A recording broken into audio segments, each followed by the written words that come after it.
저는 오늘 사랑 신앙의 완성이라는 제목으로 말씀을 나누고자 합니다. 제가 오랫동안 가졌던 한 가지 질문이 있습니다. 과연 우리가 어떻게 그리스도인답게 살 것인가입니다. 우리가 예수님을 믿음으로 구원받는다는 것을 알고 있습니다. 또한 이미 우리는 구원받은 사람들입니다. 하지만 구원받고 난 다음에 어떻게 살아가야 될 것인가 라는 문제가 또 굉장히 중요한 문제입니다. 자, 이제 저는 이 질문을 가지고 계속 질문을 했습니다. 근데 저는 어릴 때부터 신앙생활을 잘하면 복 받는다라는 말을 굉장히 많이 들었습니다. 저는 모교회에서 38년, 제가 거의 38년, 40년 동안 한 교회만 다녔습니다. 저는 그래서 한 교회에서 유치원, 선교원, 초등학교, 중학교, 고등학교, 중고등부 회장, 대학부, 청년, 대학부 회장, 전도사, 강도사, 부목사, 유황목사, 협동목사까지 했어요. 한타에 끝냈습니다, 제가. 근데 저희 목사님이 계속 하셨던 말이 예수 잘 믿으면 복 받는다는 거였어요. 예배 잘 드리고, 헌금 잘 하고, 전도 열심히 하고, 또 목사님 잘 섬기고, 이렇게 하면 이 땅에서 잘 산다. 복 받는다. 이렇게 말씀하셨어요. 처음에는 굉장히 좋았습니다. 실제로 저희 목사님이 그렇게 사셨고요. 그래서 굉장히 좋았습니다. 많이 도전도 되고.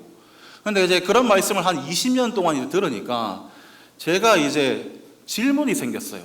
과연 그게 끝일까라는 생각이었습니다. 예수 믿고 신앙생활 하면서 좋은 직장 잡고, 좋은 남편 만나고, 좋은 와이프 만나고, 아들, 딸 잘 낳아서 잘 살고, 좋은 아파트에, 좋은 차에, 과연 그게 끝일까? 과연 그게 끝일까? 만약에 그게 끝이라면 예수님을 우리가 굳이 믿을 필요가 있나? 이런 생각이 들었어요.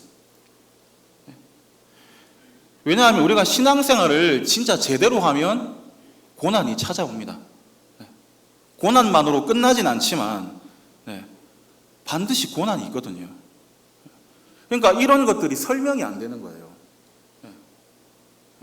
또 신앙생활 잘하고 아주 교회 봉사 잘하는데 진짜 가난하게 사시는 분들 계시거든요. 그러면 이거는 뭐냐는 거예요. 이거는 뭐냐. 또 우리가 잘 되려고 돈 많이 벌려면 굳이 예수님 믿어야 하나? 그냥 여러분 지금 주식 보는 게 낫지 않겠어요? 주식으로 한탕 땡기는 게 낫잖아요. 이런 질문들이 제가 해결이 안 되는 거예요. 그래서 과연 그러면 이 복 받는다는 게 그냥 끝이 나는 것인가? 이걸로 끝나는 건가? 우리는 어떻게 살아야 되는가? 나는 어떻게 살아야 되는가? 굉장히 실존적인 질문이었어요, 이게. 제가 그러면서 이 질문을 가지고 공부하고, 또 석박사 과정도 하고, 결국은 성경으로 돌아갔습니다. 성경에서 뭐라고 말하나? 성경에서 그리스도인의 삶에 대해서 과연 뭐라고 가르치고 있냐? 그 질문을 가지고 만났던 말씀이 바로 오늘 이 말씀입니다. 로마서 13장 8절에서 10절. 오늘 본문의 말씀은 신앙의 본질이 사랑이다 라고 말하고 있습니다. 굉장히 간단 심플합니다. 저는 왜 이 간단 심플한 거를 이렇게 오랫동안 돌았는지 모르겠어요. 굉장히 간단 심플한. 하나님 말씀 진짜 간단 심플합니다. 단순 명료합니다. 여러분, 본문에서 사도 바울은 로마 교회를 향해서 사랑이 율법의 완성이니 사랑으로 너희들의 신앙을 드러내라 라고 말하고 있습니다. 불신자들이 살고 있는, 이제 처음 시작하고 있는 아주 보잘것없는 그 로마 교회 성도들에게 세상을 뒤엎을 수 있는 한 가지 방법이 있으니 그 방법은 바로 사랑이다 라고 말씀하고 있습니다. 저는 오늘 이 본문의 말씀을 가지고 세 가지를 말씀드리려고 합니다. 첫 번째는 성경이 말하고 있는 사랑이 무엇이고, 두 번째는 왜 사랑이 신앙생활에서 가장 중요한 것인지, 그리고 마지막으로 이 사랑을 어떻게 실천할 수 있을 것인지에 대해서 제가 오늘 이 본문의 말씀과 함께 그 초대교회의 가르침을 가지고 함께 나누어 보고자 합니다. 첫 번째로는 사랑의 정의입니다. 성경이 말하는 사랑이라는 것이 무엇일까요? 성도 여러분, 이제 사랑하시면 뭔가 좀 애틋하지요. 그 남녀 간의 사랑. 저도 지금 이제 결혼한 지 한 십몇 년이 지났습니다. 얼마나 된지 모르겠어요. 하여튼 십몇 년이 지났습니다. 진짜 처음 만날 때 제가 막 달려들었거든요. 제가 신학대학원 3학년 2학기 때 제 와이프를 만났습니다. 그리고 3학년 2학기 때 결혼을 했어요. 그냥 한 방에 그냥 끝냈습니다, 제가. 근데 제가 와이프한테 빠져 살다가 그 학기를 제가 날릴 뻔했어요. 제가 굉장히 공부 열심히 했는데 그 학기만 성적이 제일 안 좋습니다. 이게 막 불타가지고 막 만나게 되거든요. 여러분, 근데 이런 사랑의 감정은 아닙니다. 성경이 말하고 있는 사랑, 이 사랑은 남녀 간의 사랑이 아니라, 여러분, 이 사랑은 바로 자비입니다. 자비. 특히 가난하고 소외받고 병들고 고통받는 자들을 위해서 베푸는 섬김의 손길입니다. 이것이 성경이 말하는 사랑이요, 자비요, 정의입니다. 정의. 올바르다고 할 때, 성경이 올바르다고 할 때도 그냥 단순히 사회 정의를 말하는 것은 아닙니다. 항상 가난한 자들에게 베푸는 사랑이 다 포함되어 있습니다. 믿음의 형제들로부터 시작해서 모든 사람을 향한 차별이 없는 그 사랑이 바로, 자비가 바로 성경이 가르치는 사랑이라고 할 수가 있습니다. 여러분, 이 사랑에는 여러 가지 것들이 있습니다. 그래서 마음부터 시작합니다. 마음부터 시작해서 실제로 행동까지. 한마디로 말하면 구제입니다. 구제, 자선. 여러 가지 있습니다. 첫 번째로는 공감입니다. 공감. 여러분, 공감 아시지요? 공감. 같이 마음을 가지. 여러분, 교회는 함께 공동체입니다. 교회는 함께 품어주고 함께 하는 것이 바로 교회입니다. 함께 아파하고 함께 기뻐하고 함께 슬퍼하는 것입니다. 그게 바로 공감의 마음입니다. 공감의 마음. 따뜻한 마음이죠. 그래서 어떤 사람을 만나면 저분 진짜 따뜻하다 이렇게 느낄 수 있거든요. 근데 여러분, 때때로 우리는 이걸 반대로 합니다. 그래서 기뻐해야 될 때 슬퍼합니다. 저거 박 집사가 가진 거 저게 내 거가 됐어야 되는데, 박 집사가 아파트 당첨됐다는데 저게 안 됐어야 되는데, 저게 이를 막 함께 슬퍼해야 될 때 기뻐합니다. 꽃이다. 꽃이다. 그 봐라, 하나님 심판 아이가, 이렇게 해요. 우리는 여러분 함께 기뻐하고 함께 슬퍼해야 됩니다. 여러분, 이것이 구제입니다. 구제. 구제를 마음으로 할 수 있다는 것입니다. 마음으로, 내 마음으로. 그냥 함께 앉아만 주는 것만으로도 구제라는 것입니다. 두 번째는 따뜻한 말입니다. 따뜻한 말. 위로하고 칭찬하고 격려하고 긍정적인 말. 여러분, 말 진짜 중요하더라고요. 저는 짧은 세월을 살면서 말이 진짜 중요하구나라는 것을 진짜 많이 느낍니다. 여러분, 제가 이제 박사거든요. 제가 이래봐도 박사입니다. 막 성악가처럼 이렇게 있어가지고 그렇지. 제가 박사거든요. 제가 이제 호주에서 박사과정을 했습니다. 여러분, 제가 공부를 잘했을까요? 아니면 못했을까요? 잘했다고 하셔야죠. 근데 여러분, 공부를 못했습니다. 진짜 어려웠어요, 제가. 예, 진짜 공부를 몇 번 제가 그만둘라 그랬습니다. 예, 수없이 그만둘라 그랬습니다. 너무 힘들어가지고. 예. 여러분, 내일이 오지 않았으면 이라는 생각을 해보신 적이 있습니까? 네. 저는 이제 박사과정 있으면서 그런 생각 많이 했습니다. 내가 오늘 지금 자고 있는데 그냥 내일이 안 왔으면, 네, 그냥 밤 이랬으면 좋겠다. 네. 왜냐하면 너무 고통스러우니까요. 너무 고통스러우니까. 네. 근데 여러분, 제가 이 박사과정을 잘 뚫고 갈 수 있었던 한 가지 큰 이유가 제 지도 교수님의 칭찬입니다. 제 지도 교수님은 진짜 세계적인 학자였거든요. 근데 진짜 겸손하신 분이고 너무 사람을 잘 세워주세요. 너무 칭찬, 항상 파지티브, 항상 긍정. 진짜 저에겐 예수님 같은 분이세요.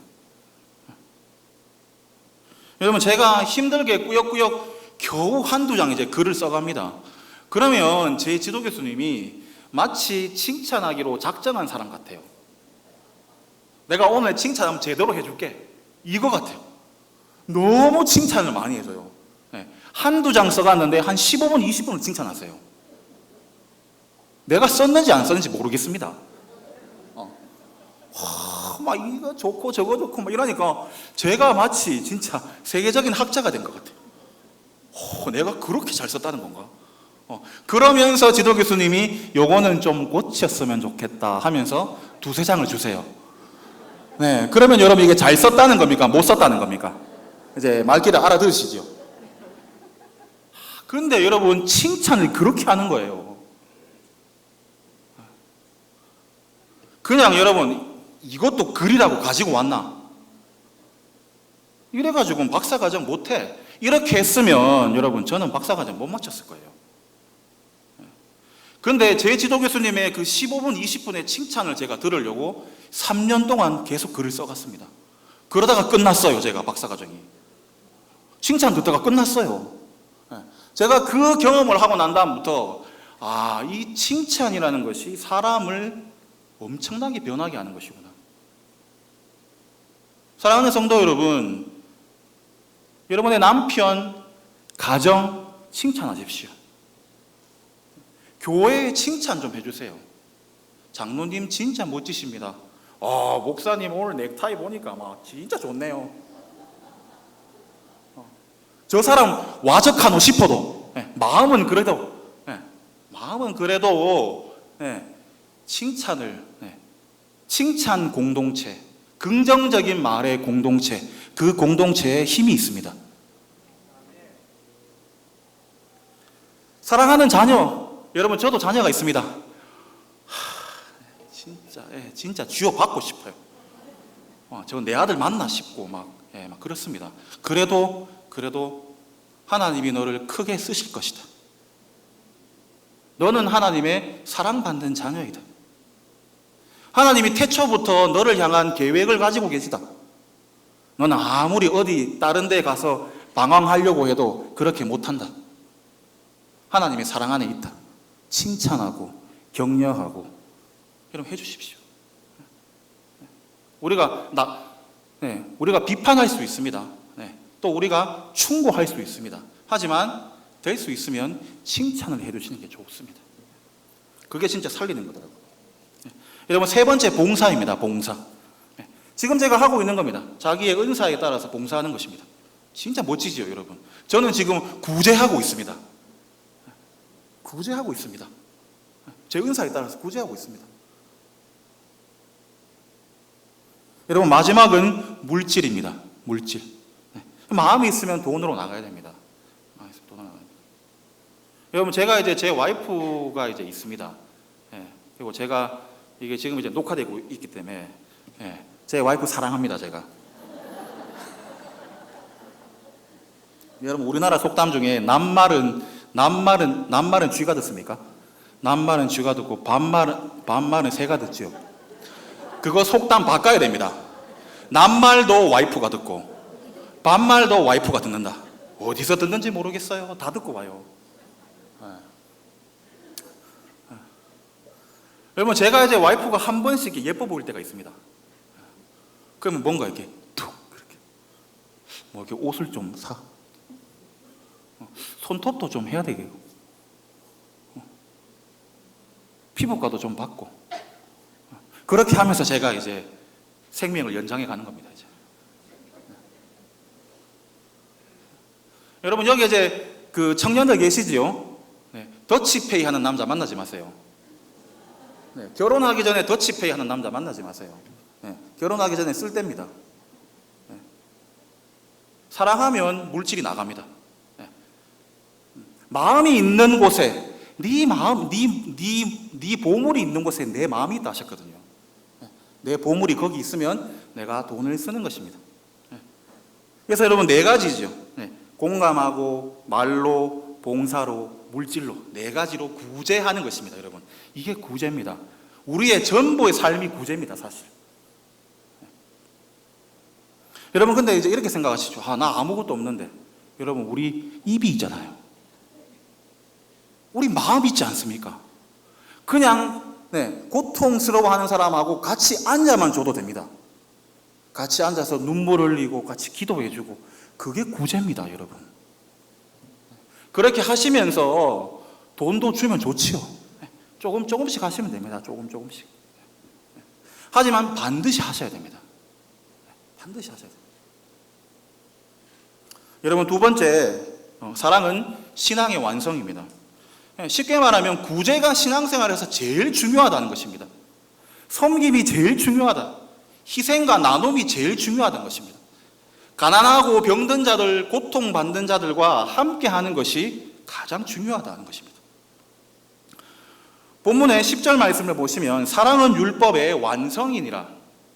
여러분, 완성이란 말 아시지요?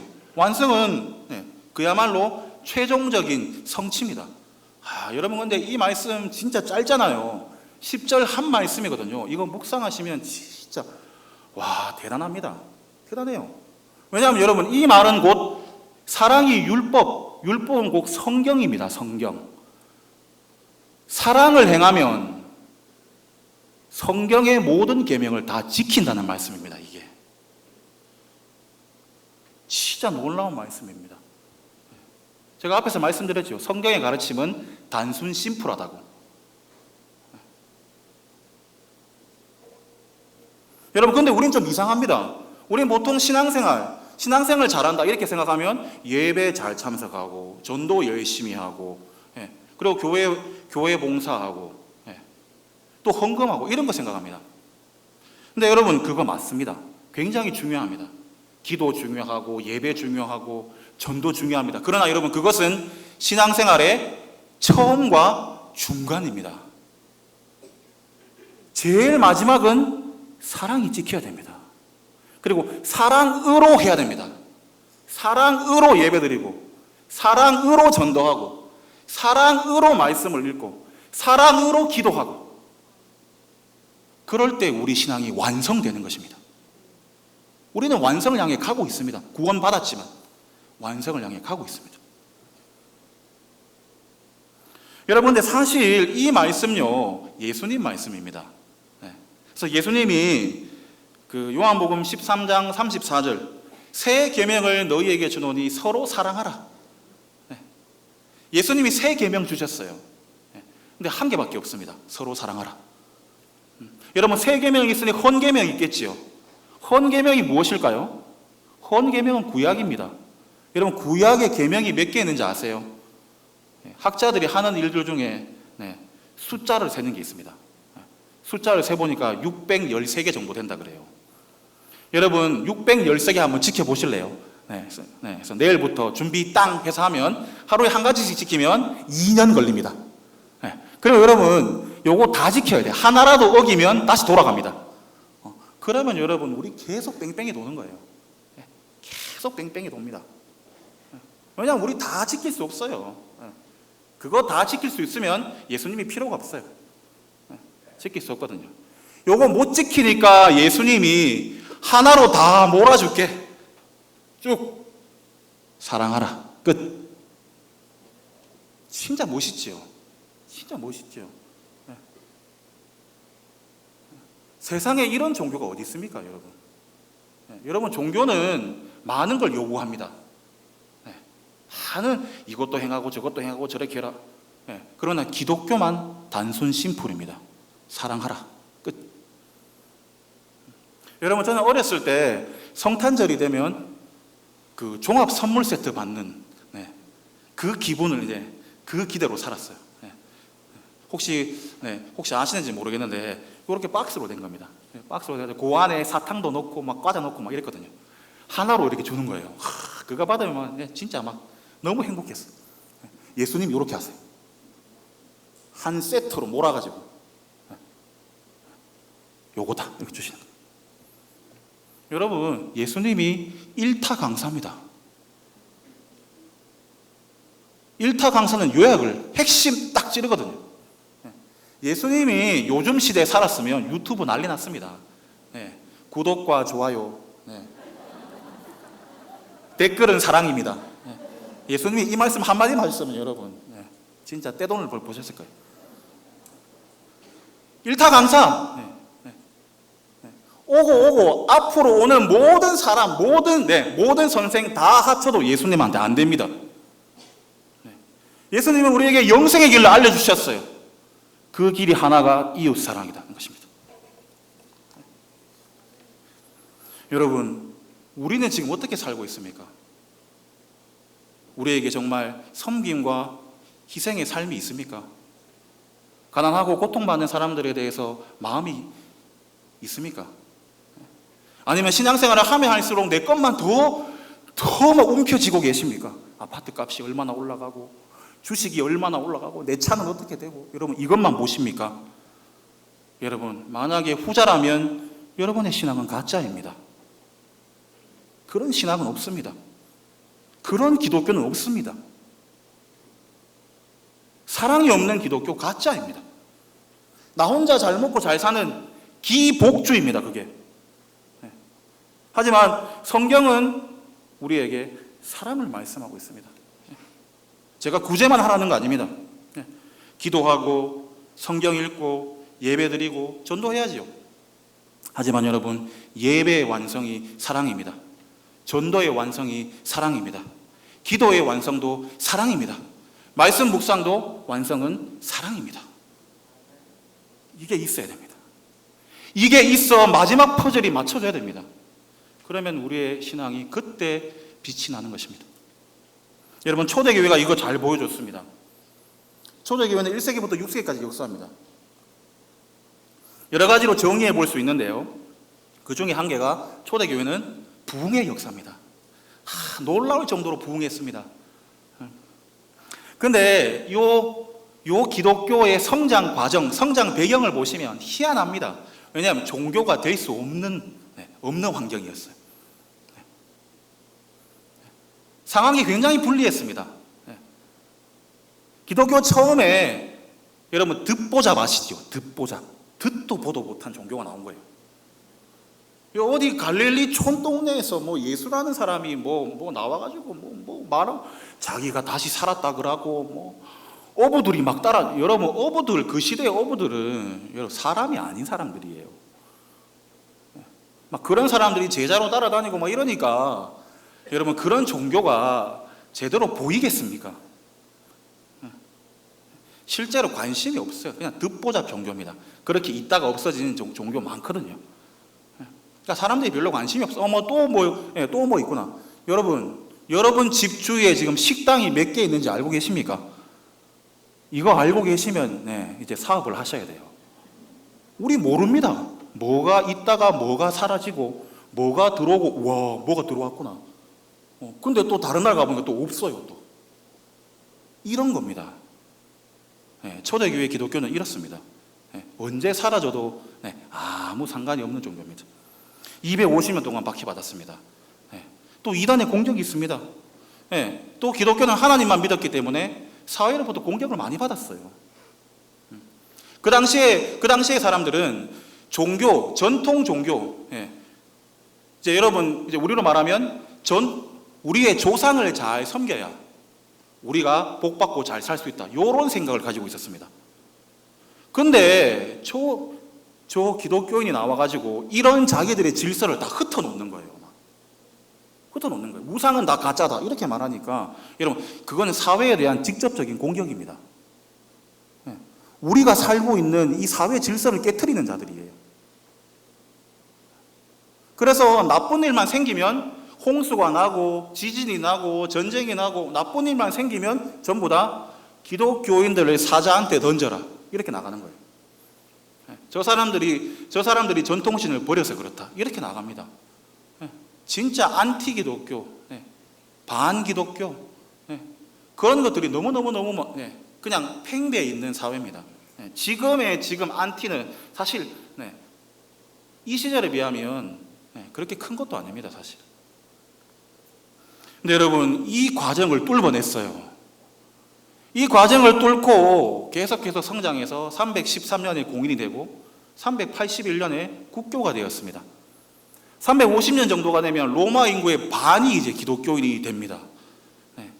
처음에 기독교 시작할 때 40명도 안 됐습니다. 그 갈릴리 촌동네에 있는 그 듣보잡의 종교가 로마의 국교가 된 거예요. 설명할 수가 없습니다. 이거 어떻게 설명할까? 학자들이 연구했습니다. 여러 가지 중에 하나가 그리스도인의 사랑의 실천이에요. 교회가 구제 공동체였기 때문에 그렇습니다. 박해가 있는데 여러분 전도를 어떻게 하겠습니까? 박해가 있는데 어떻게 집회를 하겠습니까? 아무것도 못했거든요, 거의. 하지만 그 250년의 박해를 뚫어냈습니다. 왜요? 교회가 사랑의 공동체거든요. 교회가 삶으로 보여준 거예요. 우리 교회에 대한 나쁜 소문들이 많이 있는데 와서 한번 보세요. 교회에 왔다 가면 사람들이 달라지는 거예요. 아니구나. 기독교인들이 나쁜 사람들인 줄 알았는데 교회에 갔다 오니까 아닌 거예요. 여러분 이게 맛집하고 똑같습니다. 맛집하고. 여러분 맛집은 홍보 안 합니다. 누가 홍보하냐? 제가 합니다. 갔다 온 제가 합니다. 진짜 막 고기집 너무 좋더라. 막 기름이 잘잘잘 흐르고. 입소문 나는 거예요. 초대교회 성장이 입소문으로 났습니다. 너 와봐. 이렇게. 여러분 이게 잘 나타난 게 전염병 시기입니다. 165년, 250년. 두 차례 큰 전염병이 있었는데 사람들 다 버려두고 도망갔어요. 신의 심판이라고 여기고. 하지만 그때 교회가 돌봐줬습니다. 그 사람들. 교회가 돌봐줬어요. 왜요? 교회는 이미 그런 것들은 너무 많이 하고 있었거든요. 가난하고 고아, 과부, 범죄자, 병자 다 구제해주고 병원 짓고 호스텔 짓고 숙박소 짓고 고아원 짓고. 여러분 지금 사회복지제도의 기초가 교회에서 나온 것입니다. 우리는 이거 지금 잊고 있거든요. 그리고 우리가 지금 이거 잃어버리고 있습니다. 로마 사회는 철저하게 강자의 사회입니다. 갑의 사회입니다. 갑의. 을에 대해서는 아무것도 고려가 없습니다. 그런 사회를 을에 대해서 생각하는 사회로 바꿨습니다. 교회가. 그것 때문에 교회가 250년을 뚫고 나가는 거예요. 여러분 지금 우리가 전염병 시기에 있습니다. 우리 지금 어떤 모습일까요? 너무나 좋은 기회거든요. 교회가 그런 곳이 아닙니다. 여러분이 생각하고 있는 교회가 이기적인 곳이 아닙니다. 우리만 잘 먹고 잘 살아가는 기업 같은 교회가 아닙니다. 이거를 알려줄 수 있는 절호의 찬스입니다.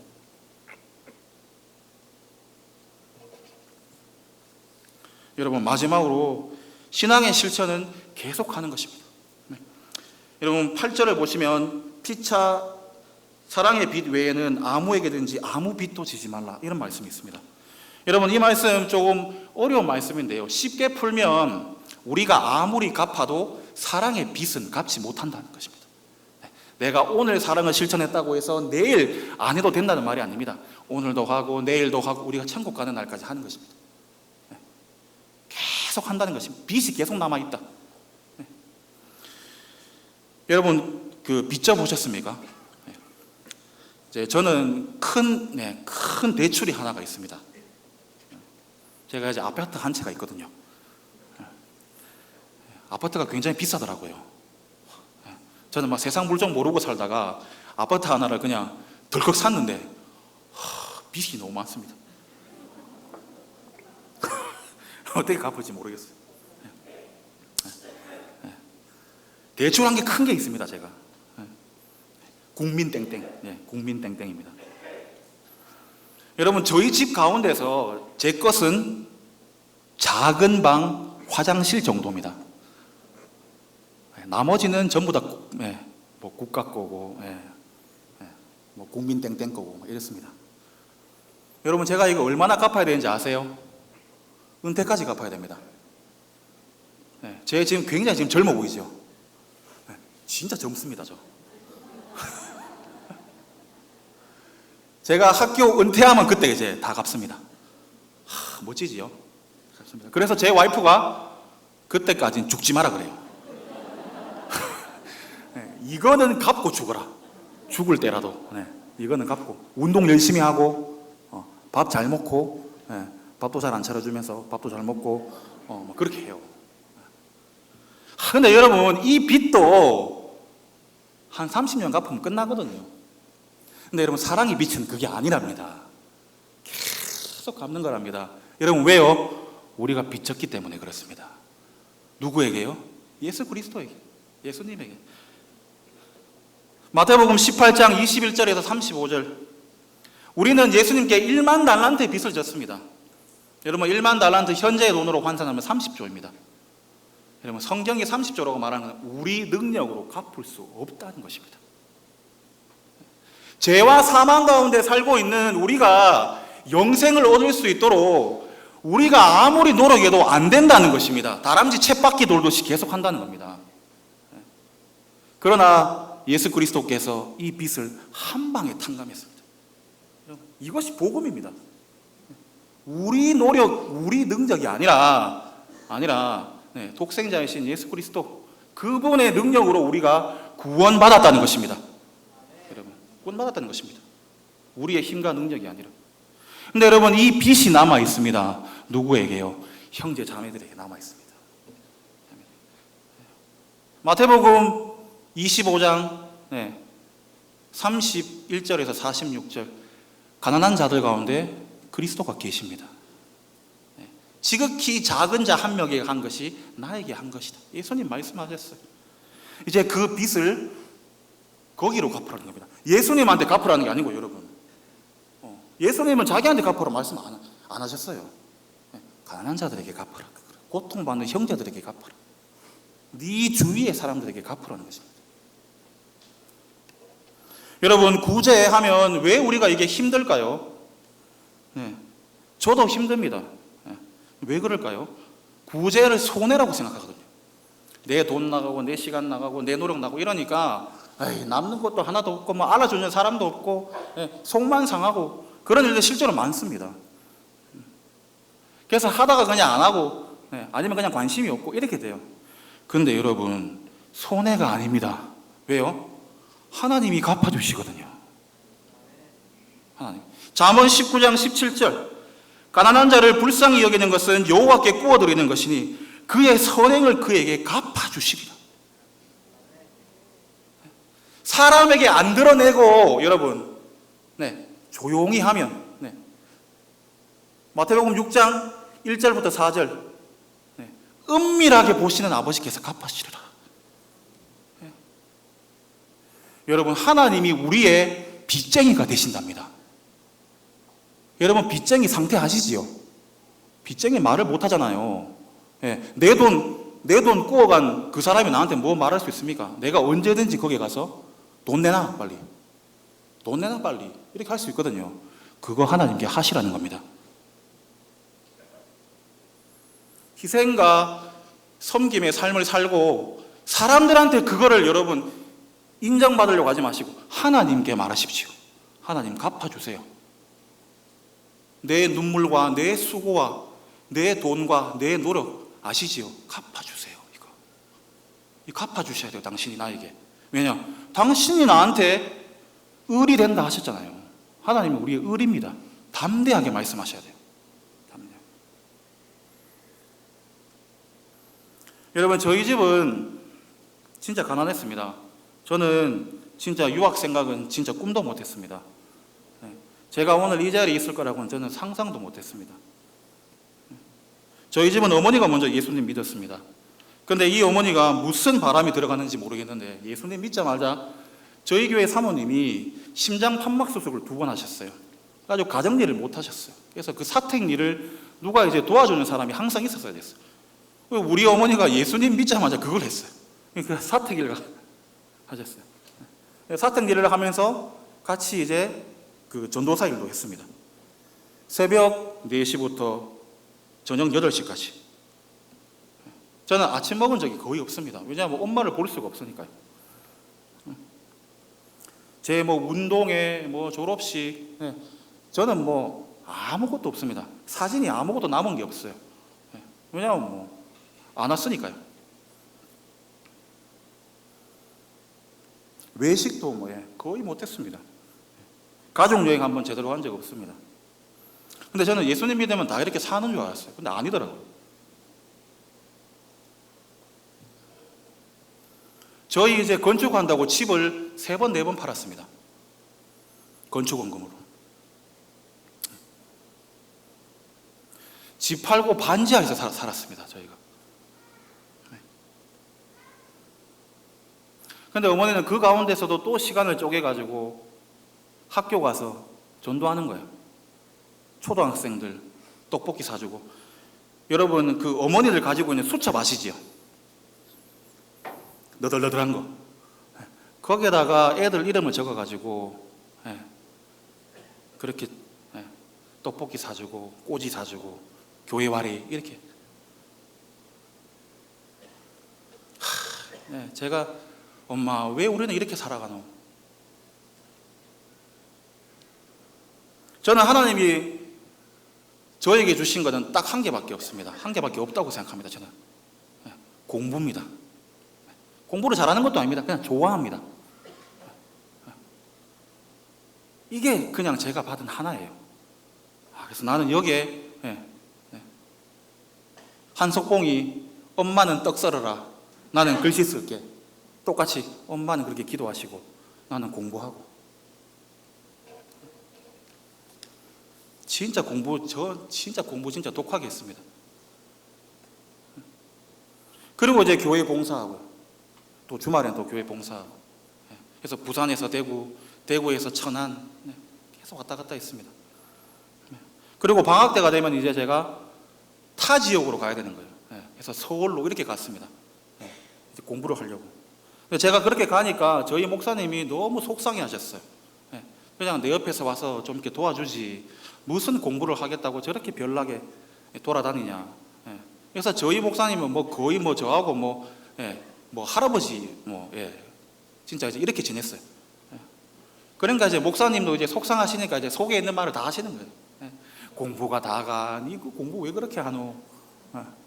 그리고 제가 이제 서울 간다고 하니까 서울 갔다 오지 마라.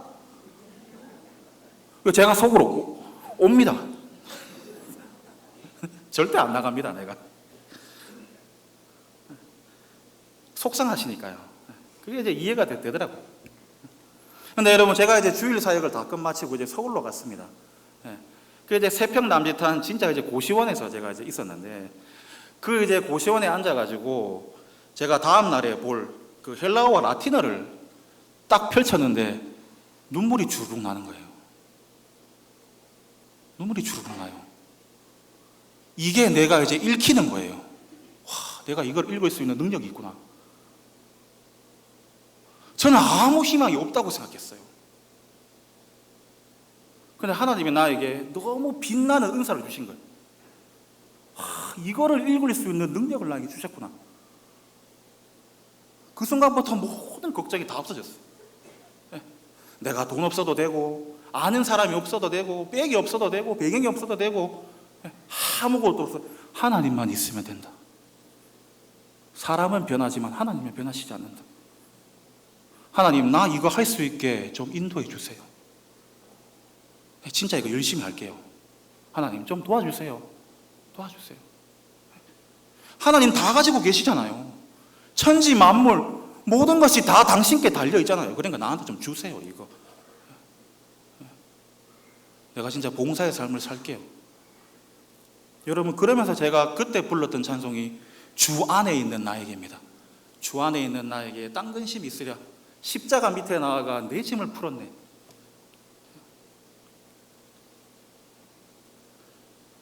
주님을 찬송하면서 할렐루야 할렐루야 내 앞길 몰고 홈에도 나 주님만 따라가리. 그 찬송이 너무 위로가 됐어.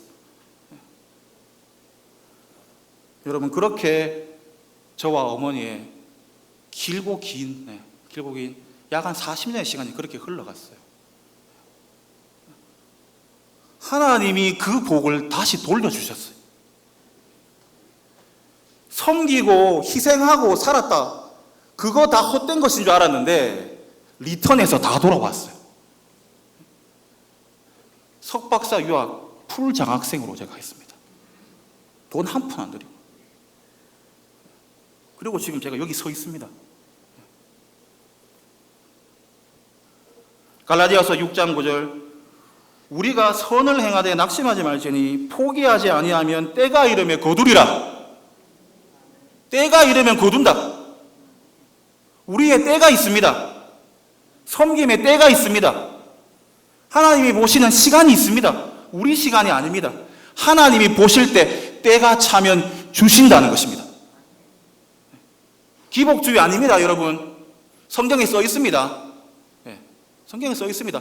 희생하고 섬기고 나누면 30배, 60배, 100배 흔들어서 눌러서 꽉꽉 채워서 주신다고 약속하셨어요. 약속하셨어요. 하나님 말씀입니다. 여러분, 제 간증 보지 마세요. 저에게 일어난 기적 보지 마세요. 예수 그리스도를 보세요. 예수 그리스도가 하나님의 미랄이십니다. 그분이 구제의 삶을 사셨어요. 여러분, 왜 예수님이 이 땅에 오셔야 됩니까? 예수님이 이 땅에 오실 이유가 아무것도 없어요. 그냥 하늘에서 잘 살고 계시면 돼요. 근데 왜 오셨습니까? 우리에게 생명을 주시려고요. 그분이 구제하신 거예요, 우리에게. 이게 여러분 기독교의 신비입니다. 희생하고 내 것이 다 없어진 것 같았는데 살아나는 거예요. 생명의 역사가 일어나는 것입니다. 그것이 예수 그리스도의 길입니다. 그것이 우리가 믿고 있는 기독교의 정신입니다. 여러분, 우리가 이 길을 가면 예수 그리스도를 닮아가는 것입니다. 그분을 닮아가는 것입니다. 이것 말고 여러분 더 큰 복이 어디 있겠습니까? 더 큰 복이 어디 있겠습니까? 이 땅에서 받지 못하면 하늘에 쌓여 있습니다. 마태복음 6장 19절에서 24절.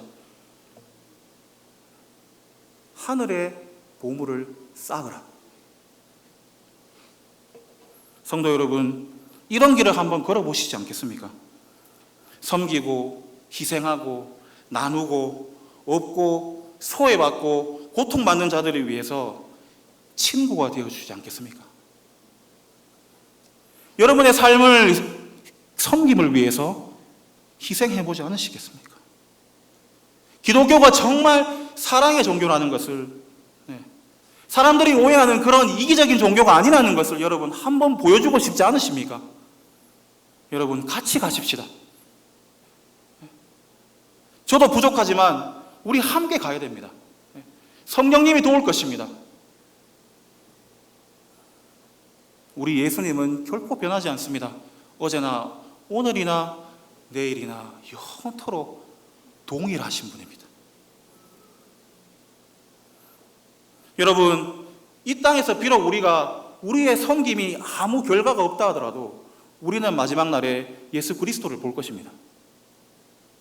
그때 예수 그리스도께서 우리에게 말씀하실 것입니다. 착하고 충성된 종아, 네가 작은 것에 충성하였으니 내가 너에게 큰 것을 줄 것이다. 내 아버지의 잔치에 참여해라. 너 진짜 이 땅에서 고생 진짜 많았다. 하지만 이제 와서 여기서 누려라. 이제 누려라. 여러분, 이것이 기독교가 그리고 있는 종말의 비전입니다. 사랑하는 성도 여러분, 다 부족합니다.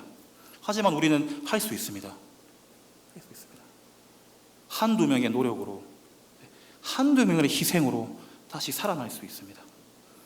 여러분의 가정이 그렇게 되시기를 바랍니다. 우리 교회가 그렇게 되기를 바랍니다.